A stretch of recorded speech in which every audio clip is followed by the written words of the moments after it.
is cardiogenic shock? Heart failure, pump failure. So the big difference with cardiogenic shock is there's enough volume on board, but our heart is not able to circulate that volume throughout the body. There's enough volume, it's just sitting there, it's not being circulated through. So still, our tissues are not getting oxygen, they're not getting perfused. So what are some causes of cardiogenic shock? Heart failure. If you have really severe heart failure with an EF of like 10%, you're not using your body, that can cause cardiogenic shock. Ischemia. Ischemia. So if you have a major heart attack, your pump's not going to work. Major heart attack where your heart is no longer able to contract fully will lead to cardiogenic shock. What about tamponade? Cardiac tamponade is another cause of cardiogenic shock. Yep. What is septic shock? What causes septic shock? Some sort of infection. That can be a bacteria, even a fungal infection, widespread infection, causes massive vasodilation. And because everything is vasodilated, our blood pressure drops and we decrease perfusion. What's neurogenic shock?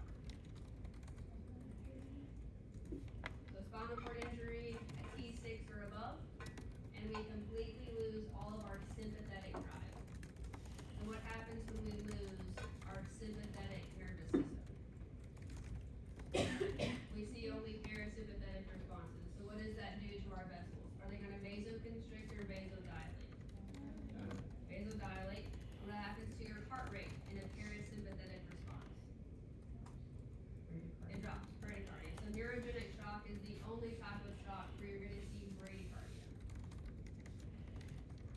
Anaphylactic shock. What's going on? Allergic reaction. So massive allergy reaction. Your body came into contact with something that's allergic to. That allergic response is what causes vasodilation, causes the blood pressure to drop. And then obstructive shock. What's going on in obstructive shock?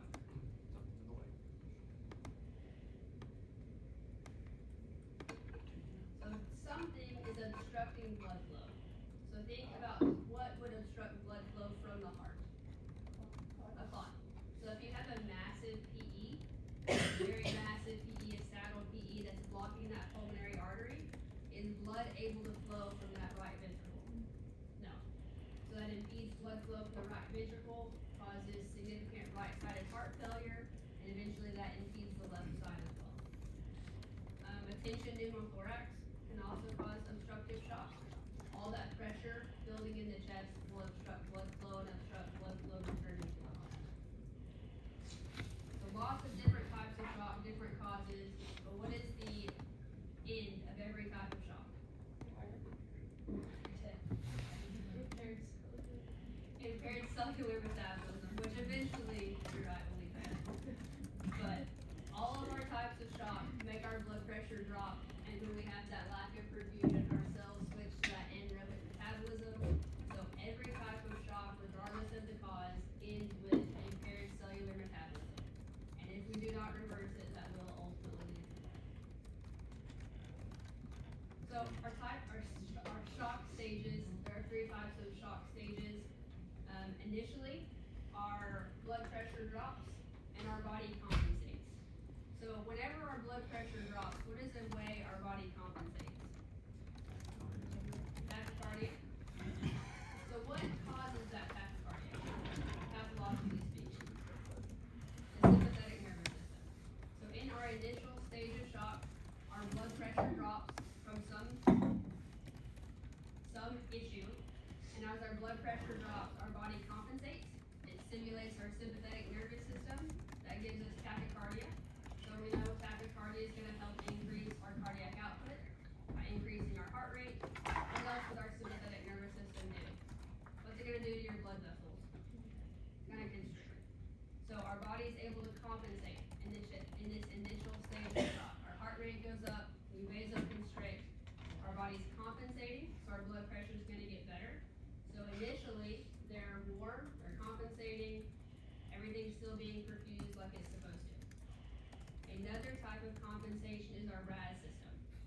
So what happens with our RAS system when it gets activated?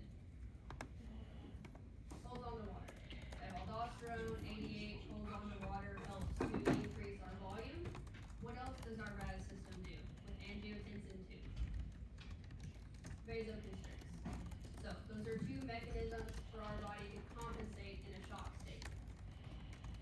If we don't reverse it and their blood pressure continues to fall, we get to our progressive state where blood pressure is falling, our body's not able to compensate any longer, so our body makes a decision.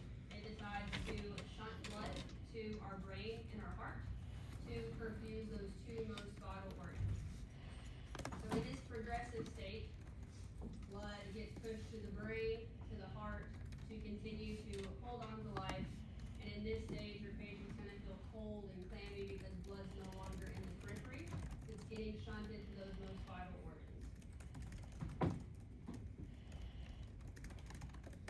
If we do not reverse it at this point, blood pressure continues to fall. Those compensation measures are no longer working. We're no longer even able to perfuse our brain and our heart. So eventually it leads to heart attacks and strokes and eventually widespread tissue hypoxia and eventually death.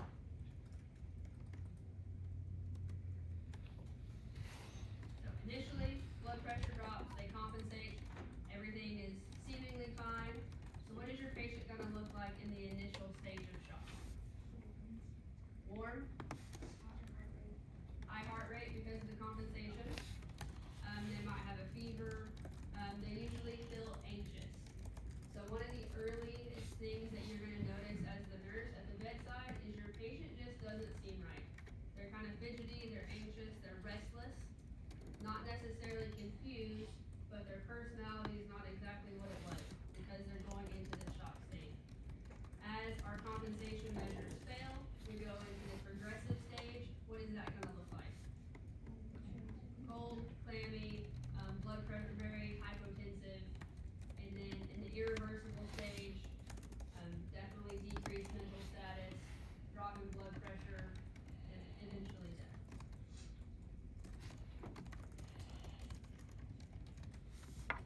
So all of our shocks are due to some sort of insult.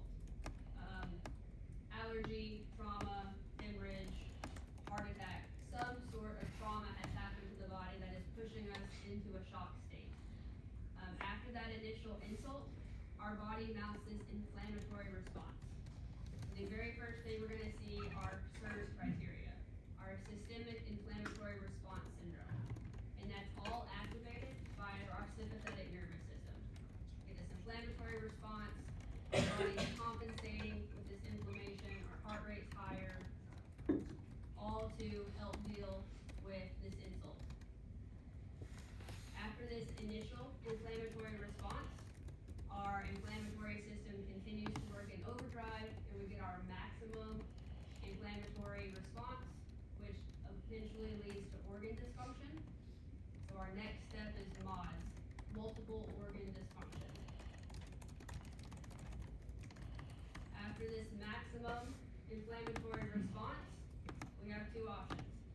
We either die or we start to recover.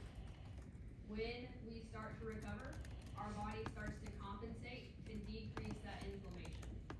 So we have a compensatory anti-inflammatory response, just trying to get our body back to baseline, trying to get rid of that maximum inflammation, reduce that inflammatory response to begin this recovery process. But what happens is in this compensatory anti-inflammatory response, what happens when we decrease our immune response? What does that put us at risk for? Infection. So in this last compensatory anti-inflammatory response, our body is immunosuppressed and it puts them at risk for infections. Specifically nosocomial infections and opportunistic infections.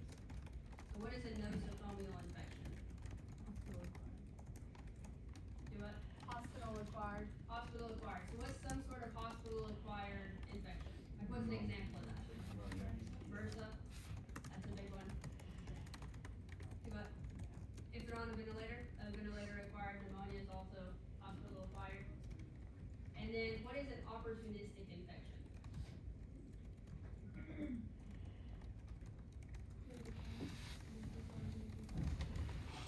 So something that would not make you or I sick, but if they were in an immunosuppressed state, that type of an infection wreaks havoc. So what's an example of an opportunistic infection? Fungal infection like yeast is opportunistic, and SIDA are the two big ones that will affect these people in their immunocompromised state. So is that ideal? If they're more at risk for nosocomial infections, opportunistic infections, they've just had this shock state, but now they're immunocompromised. It's not ideal, but it's our body's way of compensating from this massive inflammatory response from the insult.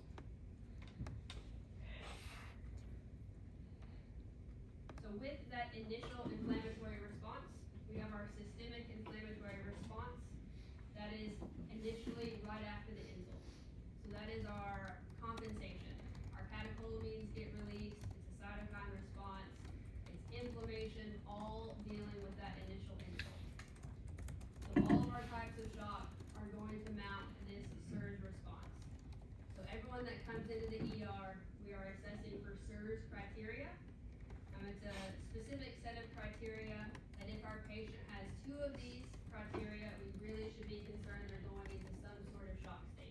So it's really important to know what are our surge criteria. Have you guys talked about surge criteria? So with our surge criteria, it's the box at the bottom. Because it's sympathetic mediated, our heart rate is going to be higher. So a heart rate greater than 90. Our temperature can be high or low. So greater than 100.4 or less than 96.8. Our respiratory rate is going to be greater than 20 because we know in a sympathetic response, what does our respiratory rate normally do? Goes up. With our respiratory rate being greater than 20, what do you think your carbon dioxide level is going to be on an ABG? Low. So if your PCO2 is less than 32, that's also criteria for SIRS. And then lastly, we're looking at our white blood cell count. Anything greater than 12,000 or less than 4,000 or greater than 10% bands or immature neutrophils. So why do we look at immature neutrophils? What is that indicating if our body's got a lot of baby white blood cells? We're fighting infection. So our SIRS criteria, very important to know. Every patient that comes into the ER gets screened for SIRS criteria. And if you have two or more SIRS criteria, that's indicative of going into a shock state.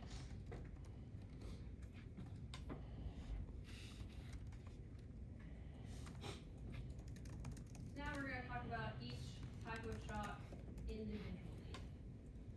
So septic shock, you guys told me it's due to an infectious process. So that infectious process triggers nitric oxide to be released. What does nitric oxide do in our body? Vasodilates. So our issue with septic shock is widespread vasodilation. They get an infection, nitric oxide is released, they have massive vasodilation, so they have enough volume on board, but because everything is vasodilated, what's that doing to your blood pressure? Dropping. So after we get this massive vasodilation, we get that sympathetic response to compensate. So that inflammatory response, our heart rate gets higher, our catecholamines get released.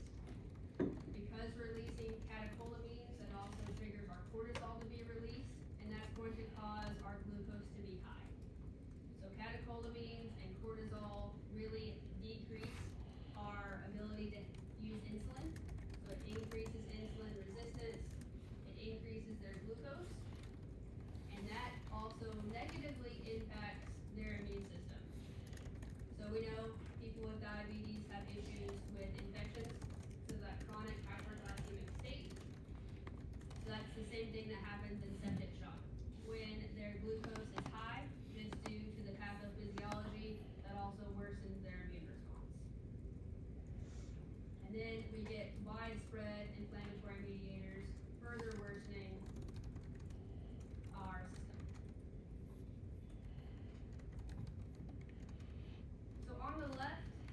like the Patho, like a flow sheet of what happens in shock.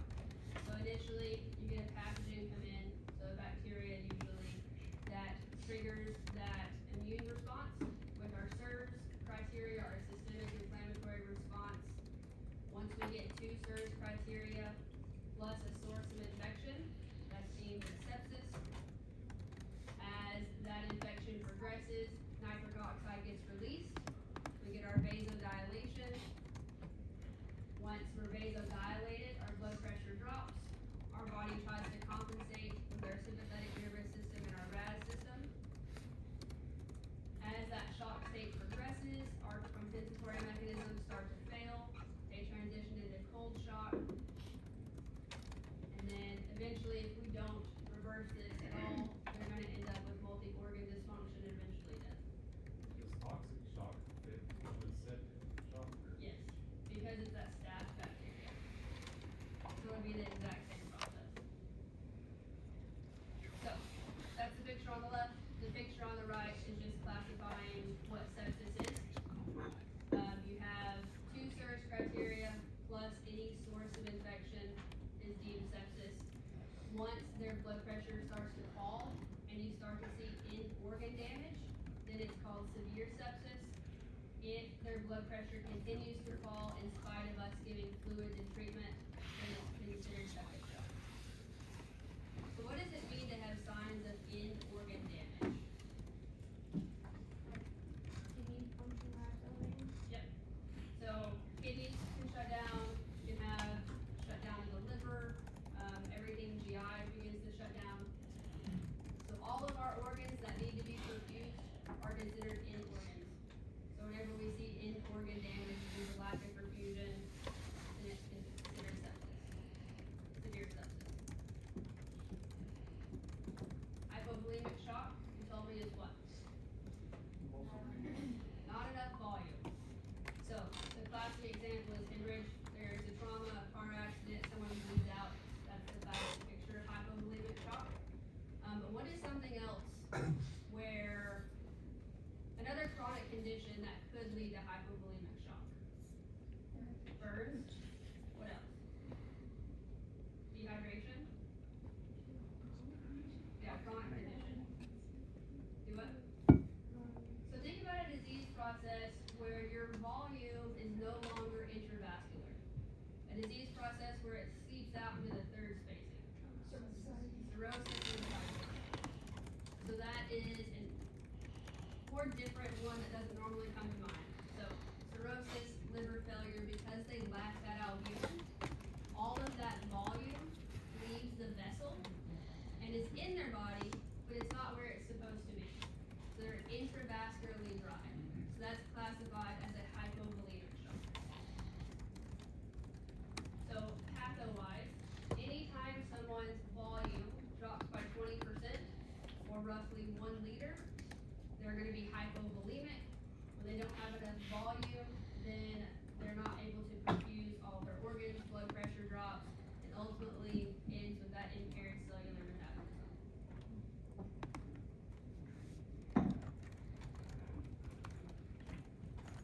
Cardiogenic shock is pump failure.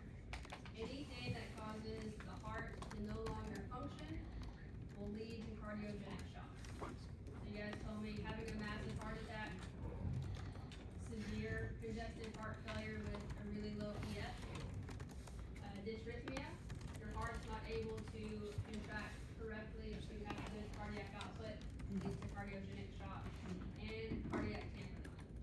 So what is cardiac tamponade?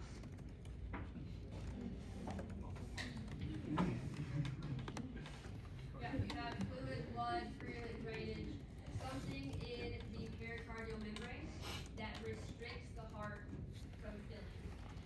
So cardiac tamponade is another type of cardiogenic shock. If our heart cannot fill with blood, then it cannot contract correctly to inject blood from the heart. So with our cardiogenic shock, it has enough volume on board. So it's not an issue with volume. We have adequate volume in our intravascular space, just the heart's not functioning to circulate it to perfuse our body. So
location that it works is in the vascular smooth muscle.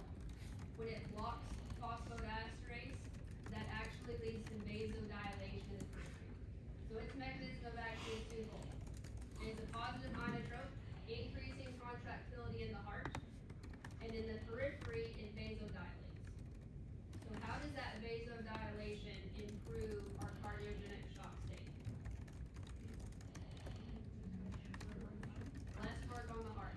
So when we vasodilate, our heart has to work less to eject blood from the heart to perfuse our body. So Pharm inocore, dual action, increases our contractility and vasodilates. So increases cardiac output, vasodilates to decrease the workload on the heart, improving that cardiogenic shock state. Like I said, you're gonna see them in ICU, CVICU setting, usually short term, just to get the patient stable. The issue that we really have to worry about with these medications is they can cause dysrhythmias.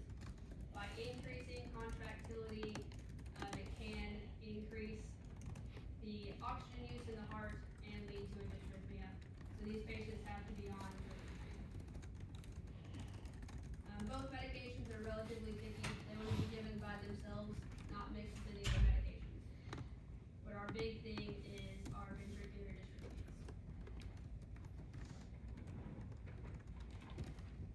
So some other inotropes we can use for cardiogenic shock are dobutamine and dopamine. So we already discussed cardiogenic shock, pump failure. Our heart's not injecting blood like it's supposed to. So if we give a medication that's a positive inotrope, increases contractility, increases our cardiac output.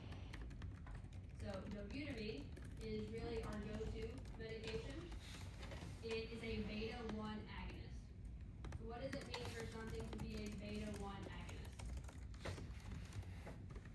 Where are your beta-1s? In the heart. So if it's an agonist, what does it do? Increases. So it's gonna increase your contractility, increase your heart rate, all in hopes of increasing our cardiac output. So dobutamine is great because it is selective to our beta-1 fibers. It does not have any action in our vessels. Compared to dopamine, dopamine stimulates our sympathetic nervous system, our beta fibers, and our alpha fibers. So dopamine is a positive inotrope in that it stimulates our beta fibers, increasing contractility, increasing cardiac output, but it also stimulates the alpha fibers. So where are your alpha fibers located? In our vasculature. So if we stimulate our alpha fibers in our vasculature, what's that gonna do to our vessels? Vasoconstrict. So dopamine does increase our contractility, but it also does slightly vasoconstrict. That's why it's not the ideal medication for cardiogenic shock. Because when we vasoconstrict, that causes our heart to have to work harder to inject the blood to perfuse the body. Yep. Will they ever use digoxin for this? Sometimes, but the issue with digoxin is it can lower your blood pressure too. Oh, So digoxin is a positive inotrope. It's not in an IV drip form, and so with digoxin you have to also give a high enough dose to load all the tissues. So it would probably be like the last ditch effort after these two. So dobutamine, selective to the beta-1 fibers, perfect for cardiogenic shock, increases our contractility, increases cardiac output. The thing we do have to monitor for is dysrhythmias, just like our phosphodiesterase inhibitors. So with dobutamine, how do we know it's effective? If you have a patient, they're in cardiogenic shock, we're giving dobutamine, how do we know it's working? So think about cardiogenic shock. What does that patient look like? If your pump's not working, we're not pushing volume forward, where does that volume end up? It backs up into what? The lungs. So what does your patient look like?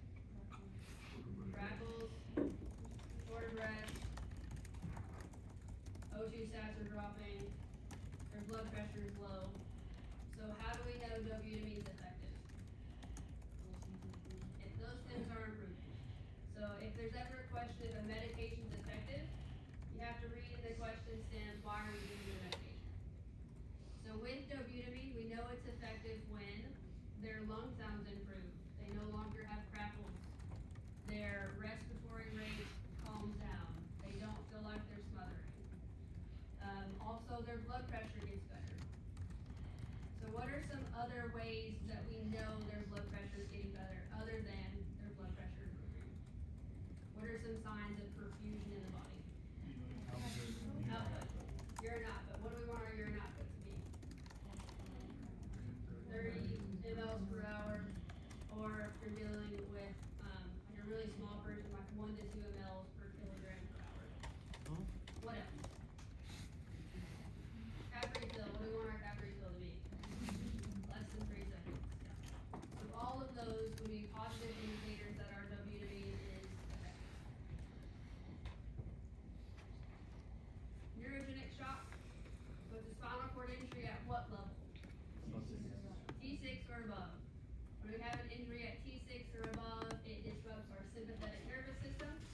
So sympathetic nervous system is gone, left with parasympathetic responses. So that's how we have vasodilation. That's a parasympathetic response. And we also have bradycardia.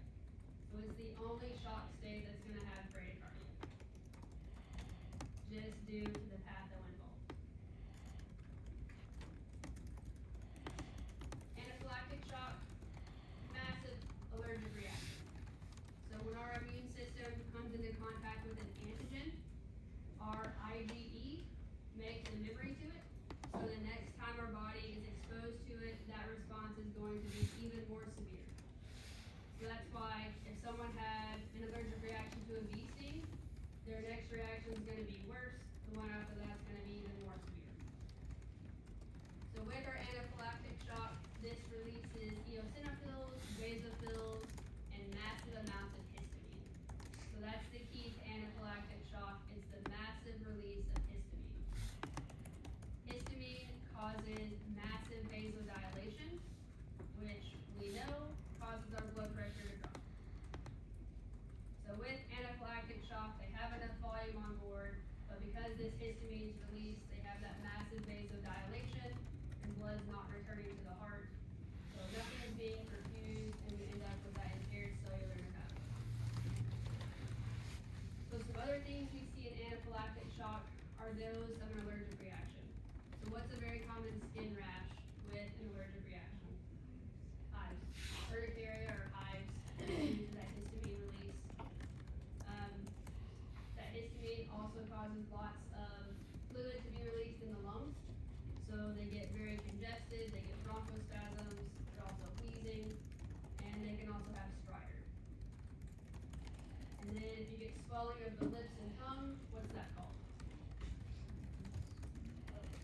Angioedema.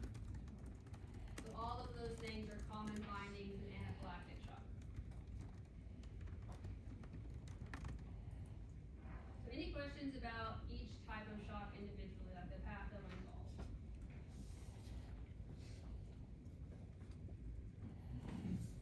So we know the bottom line is what? In every type of shock, the bottom line is what? Impaired cellular metabolism. And that impaired cellular metabolism is due to the lack of oxygen, makes us switch to that anaerobic metabolism that is much less effective. And what is our byproduct? Lactic acid. So, a lab level that we check commonly in a shock state is what? Lactic acid. The higher the lactic acid, the worse our shock state.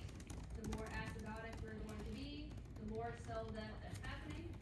And as those cells die, they release necrotic substances, which further cause an acidotic environment and cause the cells beside them to also die. With glucose, we know that inflammatory response, that systemic inflammatory response causes our catecholamines to be released. That releases cortisol and thyroid hormones, which increase our glucose level. So most patients in a shock state are going to be hyperglycemic,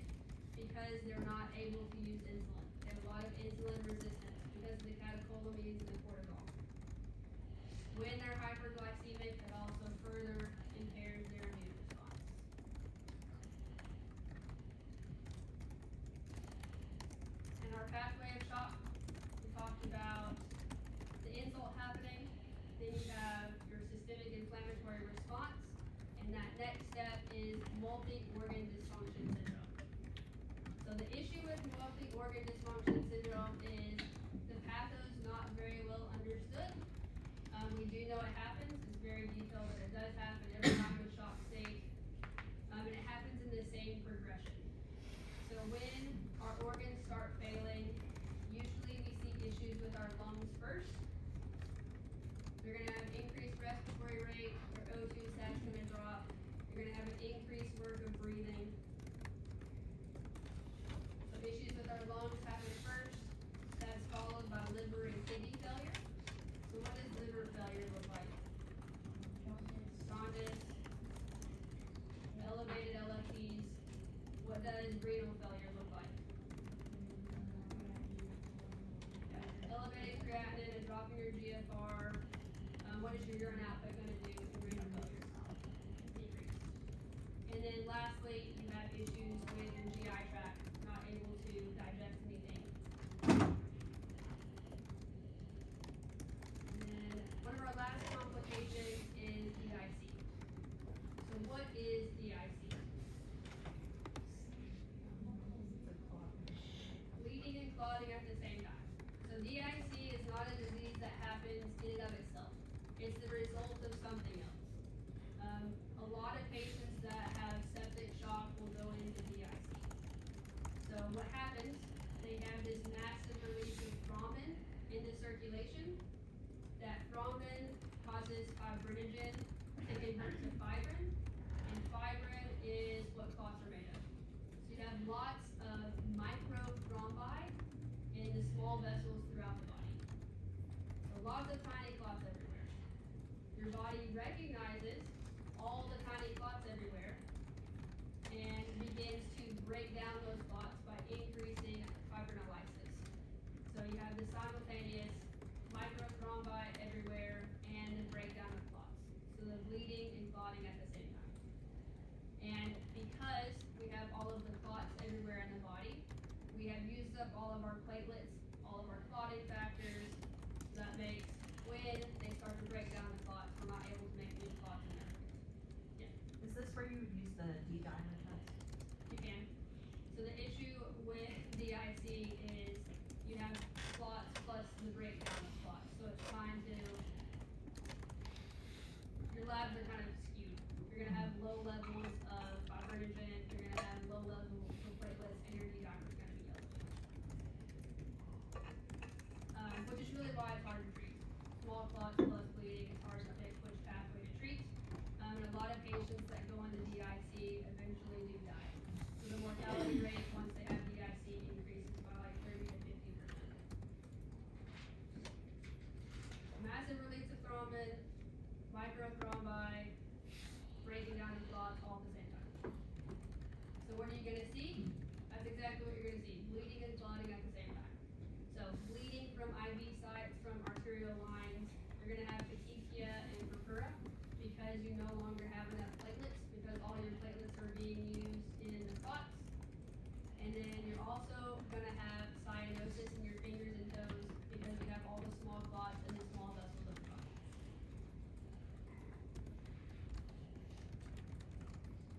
So that's patho-wise. Now we're gonna switch to more of like a treatment approach. So in that shock state, when your patient's blood pressure drops, what is something you at the bedside can do to help raise your blood pressure? Not a medication, not fluids. Put them on their head.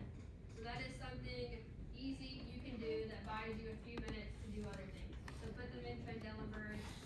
It's gonna raise their blood pressure a little bit while you do things to actually treat them. Why do we need large bore IVs? Lots of fluids, large bore IVs, it lets us give fluid faster. Next, we're giving copious amounts of fluid.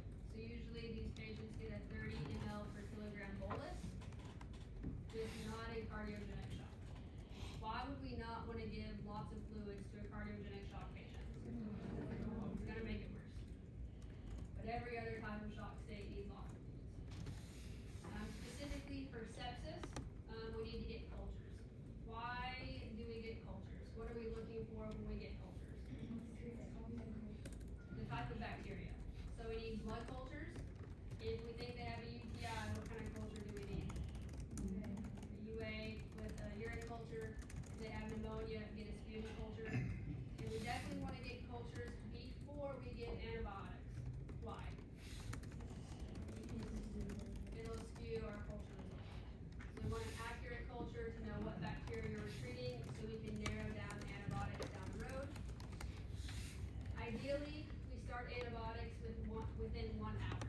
So the faster we treat someone in a shock state, the better their outcome's going to be. And in sepsis, one of the keys is antibiotics because that's what's actually going to treat our bacteria. So when giving antibiotics, do we want to give a narrow spectrum antibiotic or a wide spectrum? Why? Yeah, we don't know exactly what's causing their sepsis, so the wider the antibiotic, the more germs we're killing at one time. And then if they're still hypotensive, we're going to give them vasopressors. And then lastly, oxygen if needed. So why do we think oxygen is at the bottom of this list? It's not going to fix anything. So if our person's in a shock state and their blood pressure is 60/30, even if we put oxygen on them, is it going to be perfusing very well through their body? No. So is it needed? Yes. Is it actually going to fix them? No. So in real life, all of this is happening kind of simultaneously, very quickly, very quick succession. So specifically talking about sepsis, every patient that comes into the ER gets screened for our SIRS criteria. If they don't have any SIRS criteria present, you don't have to do anything else.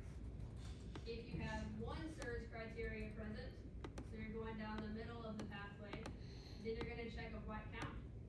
If their white count is elevated or really low, that's our second SIRS criteria. We diagnose them with sepsis, and then we get a lactic, we get blood cultures, we give antibiotics, and we give a fluid bolus. So our fluid bolus is only for patients that are hypotensive, or if their lactic is greater than 4. So if your patient's blood pressure is 120/80 and their lactic acid is 2, they do not need a bolus. And then on the far side, if they have 2 SIRS criteria present, you skip down to getting your blood cultures, getting your lactic acid, and giving a bolus if needed. So just a pathway of understanding if they have SIRS criteria present, what do? Who gets a bolus? What kind of fluids would you give for a fluid bolus? Isotonic, so normal saline or LR. And our fluid bolus is 30 mL per kilogram.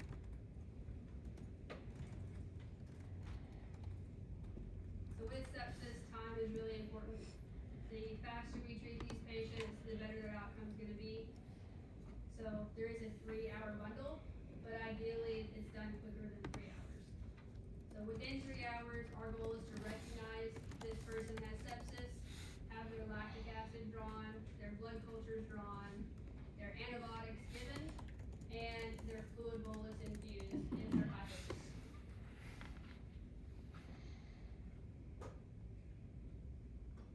With our 6-hour bundle, we're switching from acute treatment to more monitoring. So we're going to continue to monitor their blood pressure continually. If they're still hypotensive, we're going to put them on a vasopressor. And the vasopressor of choice in sepsis is Patho.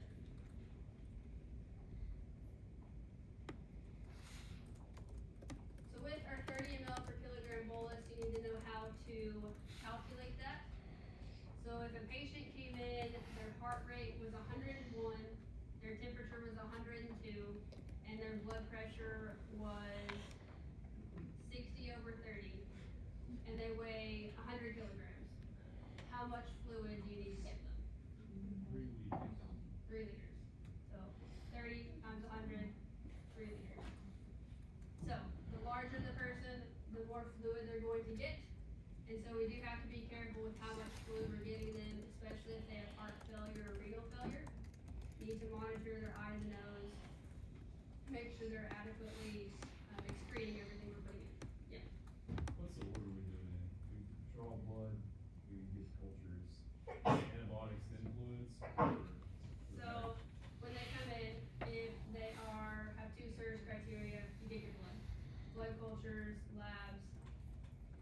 getting vital signs while you're starting IVs, and then usually you're giving fluids and antibiotics at the same time.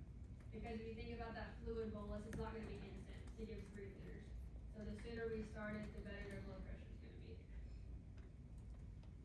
Does that answer your question? So in a real life situation, multiple nurses in at the same time, doing multiple things at the same time. So if they're still hypotensive, then we're gonna put them on a vasopressor. So in septic shock specifically, our vasopressor of choice is norepinephrine or Levophen. So what is the purpose of giving a vasopressor? What does it do? So all of our vasopressors vasoconstrict to help decrease our blood pressure so that we can perfuse. So with Levophen, it works on our alpha receptors, so that's how it vasoconstricts. It also spills over to our beta fibers, so you can see some tachycardia with it as well. With Levophen, it's really important that we give fluids first. So what would happen if you're giving a vasopressor, but there's no volume in your vessel? It's not gonna work. So think about a garden hose. If the water's turned off and you clamp down the garden hose, does that increase the pressure out the end? No. If the water's already turned on, the garden hose is full, then you clamp down on it, what does that do to the pressure? Increases it. So that's the same exact mentality for vasopressors. We need to fill up our vessels before we vasoconstrict. Because if there's no volume in our vessels when we vasoconstrict, 1, it's not gonna raise our blood pressure, and 2, we're going to stop perfusion to our distal organs. Yep. So how long are you waiting? Are you waiting until the bolus is fully in? Yeah, so we'll give fluids first, and usually that's gonna raise their blood pressure. Unfortunately, in a shock state, the volume doesn't stay in the vessels because it's so vasodilated. That's when we add the vasopressor. So fluids first, and then the vasopressor, if the fluids aren't rejected. So with Levophen, we have to worry about our kidneys. So our kidneys are very sensitive to perfusion. When we give Levophen, it's that potent vasoconstrictor, so it vasoconstricts our renal artery, so it can reduce blood flow to the kidneys. So that is another reason we have to give fluids first, to continue to perfuse our kidneys. So with Levophen, we're monitoring our blood pressure, we're monitoring our MAP. Our goal for our MAP is more than 65. We're monitoring our renal function and our urine output.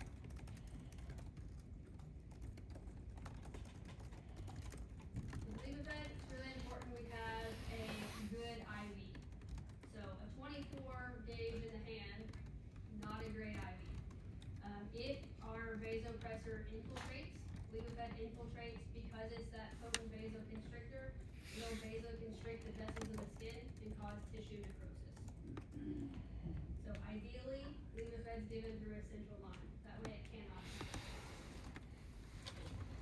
If it does infiltrate, there's a medication that we can give to reverse it. It's an adrenergic antagonist called phentolamine.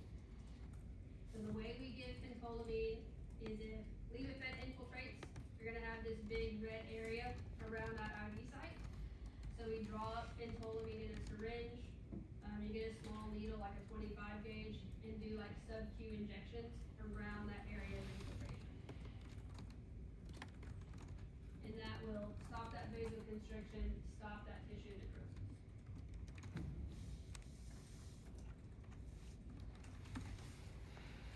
So there are multiple types of vasopressors. So butamine we talked about, perfect for cardiogenic shock. Dopamine and epinephrine and Levophen all act on your alphas and your betas. Phenylephrine just works on the alpha receptors, and then vasopressin doesn't work on alphas or betas, it works on your V1A receptor, which also vasoconstricts. It is given when Levophen doesn't work. So usually vasopressin is an additive. We're trying some other vasopressor. When that's not enough, then we add vasopressin with it to help increase our blood pressure. Yeah. Can you talk about the difference between epinephrine and norepinephrine?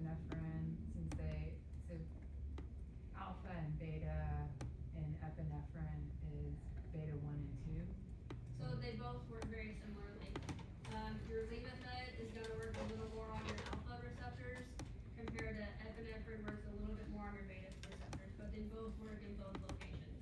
Okay, norepinephrine is alpha, you said?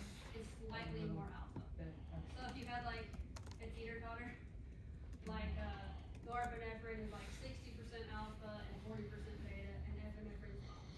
okay. So they both do the same thing, just slightly more in one area than the other. Okay.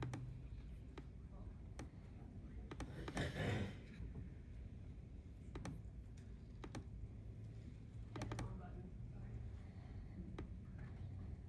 So with vasopressors, they're gonna be in the ICU, they're all ICU drips, so we're going to titrate them. So what is our goal map for every vasopressor? 65. What are things we're gonna be monitoring with vasopressors? Urine output, Urine renal output. function, liver, no, Do what? got it, no, ignore it. So we're monitoring urine output, we're monitoring things that indicate perfusion. So cap refill, are they alert and oriented? All things dealing with perfusion. Okay. So a patient with severe systemic infection is displaying hypoxemia and elevated lactate levels, along with an altered mental state. What type of shock does this patient have? Sepsis. So how do you know it's sepsis? Infection. Patient falls from an outdoor deck on the second floor of a building, injures his back. He's displaying signs of shock, so we're suspecting neurogenic shock because of the spinal cord injury. Which of the following patient assessments are most likely? B. Why? So we get rid of our sympathetic nervous system, we just have parasympathetic responses, and it's the only type of shock with bradycardia. Patient presents to the emergency room in shock, blood glucose is elevated. What explains that?